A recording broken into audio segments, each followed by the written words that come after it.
بالکل اچھا ہوا کہ فورن آفس نے فوری طور پہ اس کو کنڈیم کر دیا. اگر خدا نہ خواستہ تابکاری پھیلتی ہے اور وہ پانی کو بھی افیکٹ کر دیتی ہے, ایٹماسفیئر کو تو کرتی ہے, 6 کروڑ لوگ رہتے ہیں وہاں, اور ہمارے پہ اس طرح اثر پڑتا ہے پاکستان, انڈیا, بنگلہ دیش, سری لنکا, نیپال. اور اگر ایران نے فیصلہ کیا آبنائے ہرمز کو کسی طریقے سے روکنا یا تھوڑا سا روکنا یا بمباری کا, تو ساری دنیا کی معیشت افیکٹ ہو جائے گی. پاکستان بڑا خوش تھا کہ جی انہوں نے بڑی عزت کی, فیلڈ مارشل عاصم منیر کی, اور وہ لیکن وہ دیکھنا چاہیے کشمیر کے مسئلے میں انہوں نے 15 مرتبہ کہا ہے جو میڈیشن کرانا چاہتے ہیں, انٹرنیشنلائز کیا, انہوں نے جنگ رکوائی 2 ایٹمی پاورز میں, انہوں نے شکریہ ادا کیا. اب وہ امریکہ پہ تو نہیں حملے کر سکتا کہ نہ ان کی رینج ہے نہ ایئر فورس ہے, لیکن 40,000 امریکن فوجی اس علاقے میں, اور وہ تمام اڈوں پہ حملہ کر سکتا ہے. لیکن اگر یہ جنگ لمبی ہوئی یا پھیل گئی پھر تو روس اور چین کا بن جائے گا, اور وہ ہر جگہ پہ امریکن انٹرسٹ کو نقصانات پہنچائیں گے. السلام علیکم ناظرین, میں ہوں آپ کا میزبان علی طارق اور آپ دیکھ رہے ہیں کیپٹل ٹی وی. امریکہ نے ایران پر جو ہے حملہ کر دیا, اور ہمارے ساتھ اس وقت موجود ہے سابق وزیر خارجہ خورشید محمود قصوری صاحب. سر سب سے پہلے تو شکریہ آپ کا قیمتی وقت دینے کا. ایران پہ سر امریکہ نے حملہ کر دیا جس کا پچھلے کئی دنوں سے جو ہے کہا جا رہا تھا کہ اسرائیل کی جنگ میں امریکہ کود پڑے گا, اور وہ وقت آ گیا ہے. اب معاملات آگے کیسے آپ دیکھتے ہیں, ایران جواب دے گا نہیں دے گا, اور یہ آگے کیا ہونے جا رہا ہے؟ اس کے 2-3 حصے ہیں. ایک پاکستان کا پہ کیا اثر پڑے گا, ایک جنوبی ایشیا پہ کیا اثر پڑے گا, ایک گلف پہ کیا اثر پڑے گا, اور ایک دنیا پہ کیا اثر پڑے گا, تاکہ معاملہ کلیئرٹی سے آ جائے.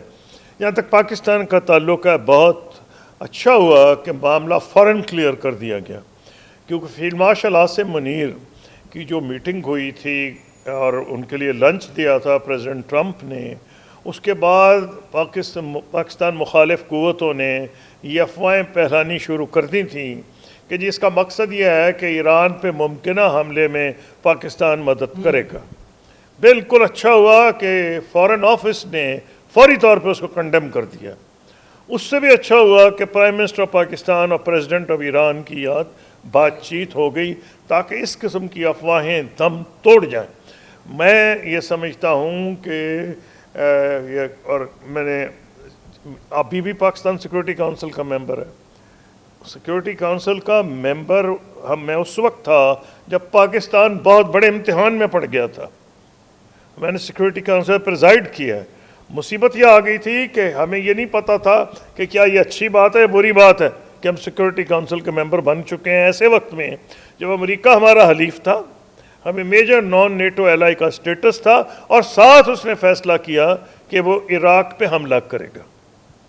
اور اس سلسلے میں ایک چیز بتانا چاہوں گا آپ کے قارئین کو کہ عموماً جو فورن منسٹرز ہوتے ہیں ان کو یا وائٹ ہاؤس جاتے ہیں, ان کی نیشنل سیکورٹی ایڈوائزر سے ملاقاتیں ہوتی ہیں روٹین میں, بڑا ریئرلی پریزیڈنٹ بھی ملتے ہیں. مجھے 3 دفعہ پریزیڈنٹ ملے ہیں امریکہ کے, اور بلکہ مجھے تو یہاں تک ہوا کہ انہوں نے اوول آفس میں علیحدہ میٹنگ بھی کی ہے.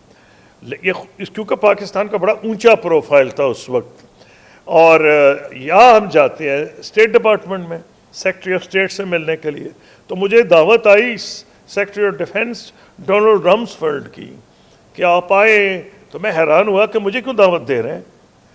ہر صورت بڑا گارڈ آف آنر یہ وہ عزت افزائی کرا کے اندر جب میں گیا تو میں نے حیران تھا کہ کس لیے یہ ڈیفنس ڈپارٹمنٹ نے مجھے دعوت دی گئی. تو سیکرٹری آف اسٹیٹ ڈیفنس نے مجھے کہا جی ہم یہ چاہتے ہیں کہ پاکستان ہماری مدد کرے, ہم عراق پہ حملہ کرنا چاہ رہے ہیں. یہ سچویشن ایک بار آپ کے دور میں ہو چکی ہے؟ جی ہاں ہوئے تو, اور ہم سیکورٹی کونسل کے ممبر تھے. تو میں نے کہا جی اس پہ میں زیادہ سوچنے کی ضرورت نہیں ہے, یہ ٹھیک ہے کہ ہم آپ کے ایلائی ہیں, یہ ہمارا پبلک اوپینین برداشت نہیں کرے گا کہ ہم آپ کے ساتھ شامل باجا ہو جائیں, عراق پہ حملے ہو رہے ہم بھی شامل ہو جائیں, ہم نہیں کریں گے. انہوں نے مجھے کوشش کی یہ کہنے کی فلاں ملک ساتھ ہے, فلاں مسلم ملک ساتھ ہے. میں نے کہا کوئی ہو یا نہ ہو ہم نہیں کر سکتے.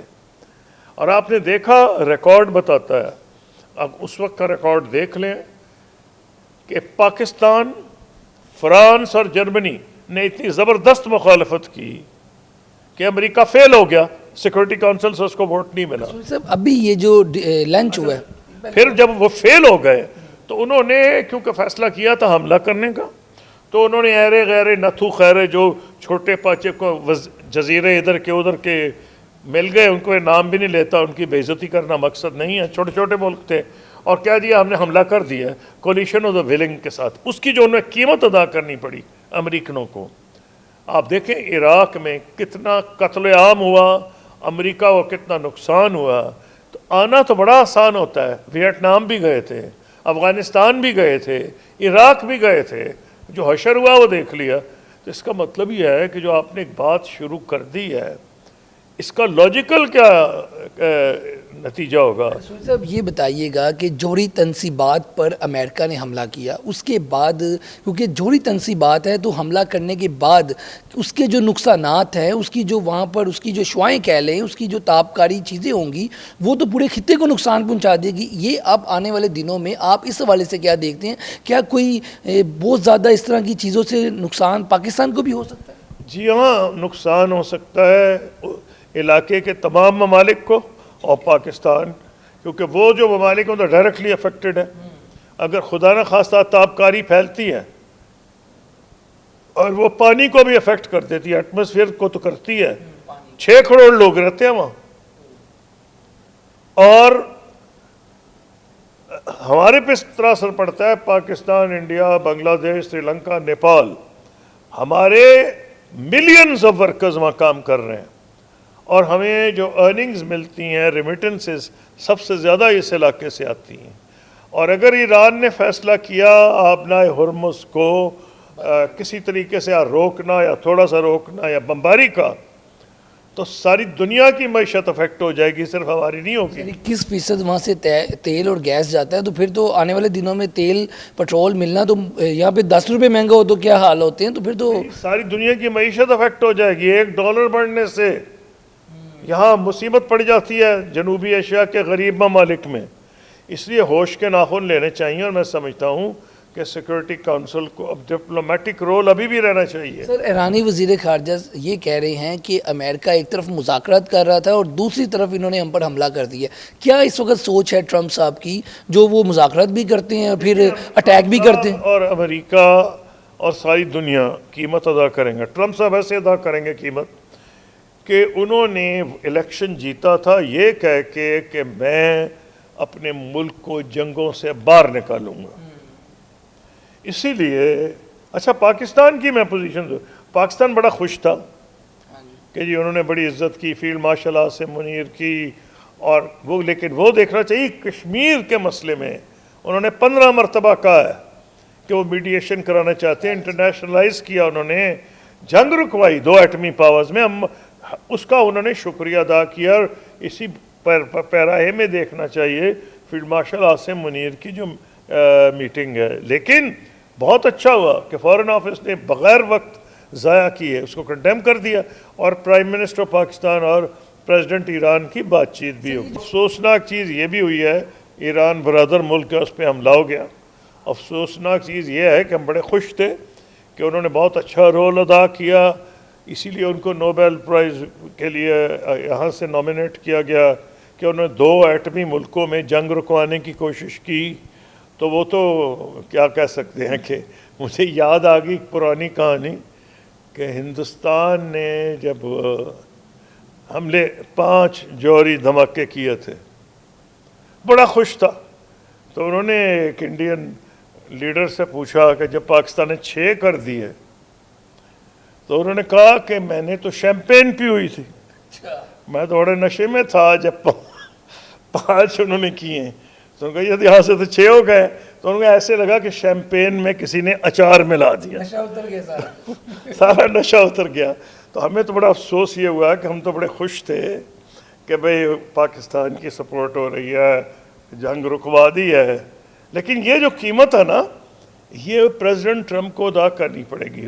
ڈیموکریٹک پارٹی تو اٹیک کرنا شروع کر دیا ہے، اور ان کے جو نوجوان ہیں ڈیموکریٹک پارٹی کے، یہودی بھی جو تھے وہ بھی اسرائیل پہ حملے کر رہے تھے. یہ جو غزہ میں انسانی کیا ہیومینٹی کی اتنی تذلیل کی جا رہی ہے، بچوں عورتوں کو جس طرح قتل کیا جا رہا ہے، وہ تو امریکن نوجوان، اس میں یہودی بھی شامل تھے، مسلمان تو تھے ہی، کرسچن، سب مل کے پروٹیسٹ کر رہے تھے.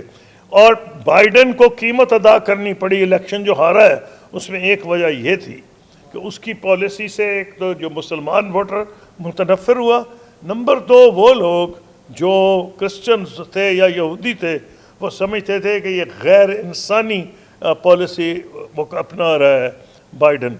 ٹرمپ نے یہ کہا تھا کہ میں جنگیں رکواؤں گا، اور اب اس کے لوگ یہ پوچھ رہے ہیں جنہوں نے کہا تھا کہ ہم نے تمہیں ووٹ اس لیے دیا ہے کہ جنگ کہ رکواؤ. تم نے تو اور مصیبت ڈال. یہ اب آنے والے دنوں میں اب یہ بتائیں کہ ایران اتنے وسائل رکھتا ہے، وہ اسرائیل سے ایک طرف جنگ کر رہے ہیں اور دوسری طرف کیا امریکہ پہ حملہ کر سکے گا؟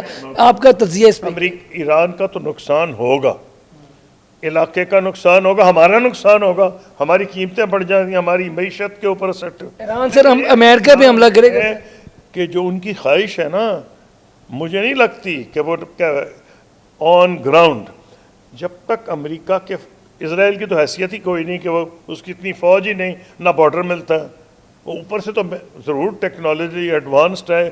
میں تو سمجھتا ہوں وہ یورپین ملک ہے، مڈل ایسٹ کا ملک ہی نہیں، سارے یورپ کے ممالک آ کے یا آباد ہو گئے تھے ان کے بندے جو یہودی تھے. ٹھیک ہے کچھ ایشیا کے یہودی ہیں، اسے مانتا ہوں میں، اکثریت ان کی ہے یورپینز کی. ایک یورپین ریاست آ گئی، بیکورڈ ملک، ان کو انہوں نے دبایا ٹیکنالوجی سے. لیکن یہ جو معاملہ ہے نا کہ ریجیم چینج تب ہوگی جب امریکہ اپنے فوجی گراؤنڈ پہ بھیجیں گے. میرا نہیں خیال ہے بھیج سکتا، امریکہ یہ ہمت نہیں کر سکتا. کیوں؟ انہوں نے ویٹنام میں دیکھا، پھر عراق میں دیکھا، پھر افغانستان میں دیکھا. کیا تیار ہے کہ باڈی بیگ امریکن سولجرز کی لاشیں واپس جائیں؟ امریکن پبلک اوپینین نہیں برداشت کرے گا. لیکن سر اگر ایران اب حملہ کرنے جا رہا ہے، آپ کو لگتا ہے امریکہ یہ؟ میں آپ کو کہہ رہا ہوں، آپ نے سوال جو پوچھا تھا وہ یہ تھا کہ ایران تیار ہے. ایران یہ تو نہیں کر سکتا کہ امریکہ اور اسرائیل کا ٹیکنالوجی میں مقابلہ کرے، پر یہ تو کر سکتا ہے جو اس نے دکھا دیا ہے کہ انہوں نے، حالانکہ ان کی ایئر فورس ایڈوانس نہیں تھی، میزائلز پہ انہوں نے ایفرٹ کی اور ڈیولپ کی، اور باوجود اتنا جو مشہور زمانہ آئرن ڈوم تھا، اس کے باوجود ان کی کچھ نہ کچھ میزائل جاتی ہیں، تباہی مچا دیتی ہیں. لیکن دوسرا کام جو کر سکتا ہے وہ یہ ہے کہ گراؤنڈ پہ جب تک نہیں آئیں گے، گراؤنڈ پہ اگر امریکن فوجی آئے، وہ ایک ہی طریقہ ہے کہ زبردستی قبضہ کر لیتے ایران پہ. قبضہ کرنا آسان ہے، لیکن واپس طالبان آ گئے تھے، قبضہ تو کر لیا تھا امریکہ نے اپنے فوجی بھیج کے. اب تو فوجی بھی نہیں بھیج سکتا میری ذاتی رائے میں. اس سے بڑا کوئی بلنڈر نہیں ہوگا کہ وہ فوجی بھیج. اگر فوجی نہیں بھیجتا تو کیا کرے گا؟ ایران میں حملے کرتا جائے گا. کیا ہوگا؟ ان کے اگر تنصیبات تباہ بھی کر دے، نالج دماغ میں ہوتی ہے، اور کچھ انہوں نے چیزیں چھپا کے بھی رکھی ہوں گی. یہ تو نہیں کہ ساری ان کو پتہ ہے، جیسے ہندوستان کہہ جا تھا جی ہم نے تو ٹیررسٹ انفراسٹرکچر پہ حملہ کیا. خاک تم نے کیے اور بندہ ہی کوئی نہیں تھا. اگر کوئی تھے بھی، سپوزنگ وہاں بندے رہ رہے تو غائب ہو گئے تھے، تو تم نے اتنا نوٹس دیا لوگوں کو، تو کیا ایران نے کچھ بھی نہیں کیا ہوگا اتنی دیر میں؟ کچھ نہ کچھ تو کیا ہوگا. ایران مطلب کہ آنے والے دنوں میں جواب دے گا، آپ کا یہ کہنا ہے؟ نہیں، ابھی بھی دے رہا ہے. امریکہ کی اصلی جو جواب وہ دے رہا ہے، امریکن اڈے جو ہیں اس علاقے میں، اب وہ امریکہ پہ تو نہیں حملے کر سکتا کہ نہ ان کی رینج ہے نہ ایئر فورس ہے، لیکن 40,000 امریکن فوجی اس علاقے میں، اور وہ تمام اڈوں پہ حملہ کر سکتا ہے. اور جو تباہی آئے گی وہ ہمارے لیے بھی آ جائے گی اگر اس نے اسٹریٹس آف ہارموز کو بلاک کرنے کی کوشش کی. روس اور چائنا جو ہے وہ آپ کس طرف دیکھ رہے ہیں کہ اس حوالے سے؟ روس اور چائنا والی یہ بات ہے کہ روس اور چائنا سے تو کچھ بھی نہیں کر سکتے. یہاں تو امریکہ کی وہ ہیں ایئر کرافٹ کیریئر، دوسرا بھی آ رہا ہے. لیکن اگر یہ جنگ ایک لمبی ہوئی یا پھیل گئی، پھر تو روس اور چین کا بن جائے گا، اور وہ ہر جگہ پہ امریکن انٹرسٹ کو نقصانات پہنچائیں گے. تیسری عالمی جنگ جو ہے ورلڈ وار 3، آپ کو لگتا ہے کہ آنے والے ٹائم میں؟ وہ تو اس لیے نہیں ہوگی کہ سبھی تباہ ہو جائیں گے، نہ روس بچے گا نہ امریکہ. تو اس لیے وہ تو اور وجہ ہے کہ پرانی جو جنگیں ہوتی تھیں وہ یہ ہوتی تھیں کہ لاکھوں لوگ مر جاتے تھے، لیکن یہ نہیں ہوتا تھا کہ پورا ملک تباہ ہو جائے. اب عالمی جنگ جب سے نیوکلیئر ویپنز آئے ہیں، ہندوستان ہی وہ بیوقوف ملک ہے جس نے ایک نیوکلیئر ملک ہوتے ہوئے دوسرے نیوکلیئر ملک پہ حملہ کیا ہے. یہ وہ بڑا فخر کر رہا تھا. اس سے زیادہ کوئی بیوقوفی نہیں ہے اور غیر ذمہ داری نہیں ہے، لیکن بہت نقصان ہوگا دنیا کو بھی اور خاص طور پہ اس علاقے کو. پاکستان کے حوالے سے کیا دیکھتے ہیں مسلم ممالک کی طرف اس طرف، کیونکہ ایران اکیلا ہی آپ کو لگتا ہے کہ اب یہ جنگ کا مقابلہ کرے گا کہ کوئی دوسرے مسلم ممالک بھی اس کا ساتھ آنے والے دنوں میں دیں؟ ممالک کو یہ سوچنا پڑے گا کہ وہ ایسی پالیسیز بنائیں، ایک تو وہ سیلف سفیشینٹ ہوں، نمبر 1. نمبر 2، امریکہ پہ جتنا زور ڈال سکتے ہیں ڈالیں کہ یہ جو جڑ ہے ساری چیز کی وہ فلسطین کا مسئلہ ہے. اس کی وجہ سے تباہی آ رہی ہے. لبنان، شام، عراق، ایران، جب تک وہ مسئلہ حل نہیں کریں گے نہ امریکہ کو اس علاقے میں امن ملے گا نہ اس علاقے کے لوگوں کو امن ملے گا. بہت شکریہ جی، آپ گفتگو سن رہے تھے خورشید محمود قصوری صاحب کی. جی.